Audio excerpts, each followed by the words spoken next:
Well, it's been just over 6 years since Soleiman Faqiri, a man that was living with schizophrenia, died during a struggle with jail guards at a correctional facility in Lindsay, Ontario. Still, police refuse to lay charges. Yusuf Faqiri joins me now, Soleiman's brother. Yusuf, thanks a lot for giving us your time today. Thank you for having me, Angie. How are you and your family doing? I know that you'll be marking the anniversary of your brother's death this weekend. It's a painful anniversary, one that the years have not taken away the pain. And the very violent manner that our late brother was taken away from us has made this tragedy even more difficult. And adding the layer that you just mentioned, Angie, the police still refusing to press charges against the guards who ultimately responsible for the beating death of Soleiman Faqiri. But we continue to fight for another day, not just for Soleiman, but for Canadians at large suffering from mental illness within the justice system. There was a full inquiry that was done. The coroner did an inquiry. There were results, of course, conclusions that came of this that you and I have spoken about that pointed to the reason for his death. Where are you going to take it now? Now that there isn't going to be any charges that are going to be laid, and yet there's still no closure for you and your family. Absolutely, Angie. And let's talk about that.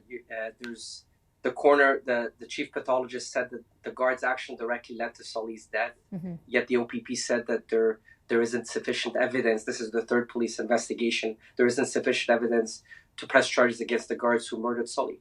There's an inquest coming up, Angie, that we don't know the date, that we're looking forward to participating and shedding light into the systemic issues that happened to Soli.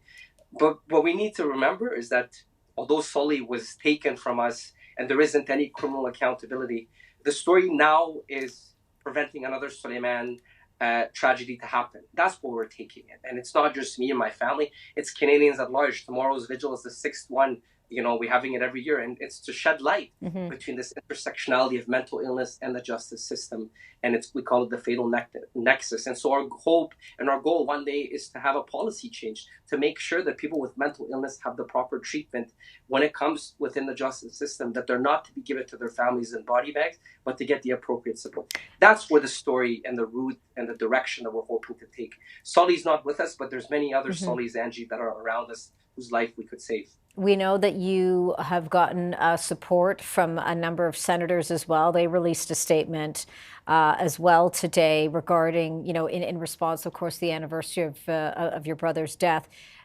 In short, saying that more needs to be done in order to help those that are suffering from mental health, but proper action needs to be taken as well to protect them.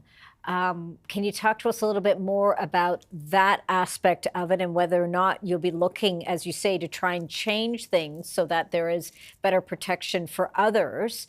Can you talk to us a bit about that relationship there and perhaps could there be something that's happening through the Senate?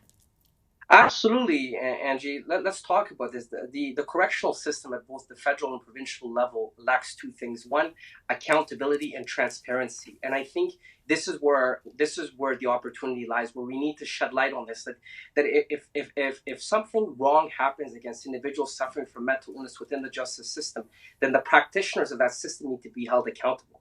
But the system in itself operates away from scrutiny. Time and time again, you have these reports, human rights commissions taking different levels of government to court on maltreatment of individuals suffering from mental illness, yet nothing happens. So we need to do a cultural shift when it comes to transparency and accountability. And there needs to be shed light more on that. And that needs to be led at a civilian level, Angie. It shouldn't just be led within the system. That's what's important. And I think what we need to do is we need to make sure that our leaders at all levels in government, they need to have a political will, not just words, but like informed policy decisions that like people with mental illness, if they're being murdered or if they lose their lives, the individuals that are taking care of them must be held accountable. These conversations are going to happen between you and I over the years as we continue, unless we shed light on the transparency and the accountability. And that's what we're going to continue to. And government needs to do this because government has to understand that this is a national crisis, and that if we don't do this, then there will be many more people that will die. And Soli's story is just an example of many other stories. And just right now, different levels of government are being investigated for the horrible treatment of people suffering from mental illness. We're going to keep a close eye on it. We know that, of course, you'll keep us informed, and the vigil that'll be taking place in honor of your brother on Saturday. Our deepest condolences, as always, to you and your family, Yusuf. Thank you so much for giving me your time today. I appreciate it. Thank you for having me, Angie.